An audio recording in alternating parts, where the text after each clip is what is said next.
ನೋಡಿ ಯಾವ ಥರ ಆಗಿದೆ ವಾಟರ್ ಕ್ಯಾನ್ಗಳು ನೋಡಿ, ಇದೆಲ್ಲ ನೋಡಿ ನೋಡಿ ಎಷ್ಟು ಗಲೀಜಾಗಿದೆ ಅಲ್ವಾ. ಇದೆ ಹೇಗೆ ಕ್ಲೀನ್ ಮಾಡೋದು ಅಂತ ನೋಡೋಣ ಈಸಿಯಾಗಿ.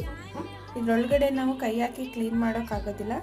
ಸೊ ಒಂದು ಟಿಪ್ಸ್ ಆ್ಯಂಡ್ ಟ್ರಿಕ್ಸ್ ತೋರಿಸ್ತೀವಿ ಬನ್ನಿ.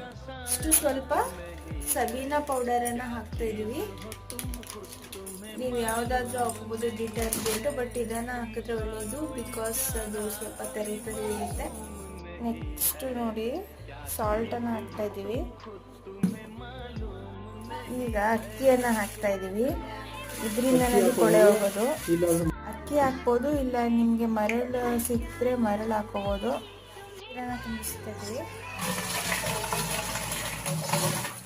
ಚೆನ್ನಾಗಿ ಶೇಕ್ ಮಾಡ್ಬೇಕು. ಇದನ್ನು ಕೊಳೆ ಹೋಗೋ ತನಕ ನಾವು ಇದು ನೋಡಿ ನಿಮ್ಗೆ ಎಲ್ಲಿ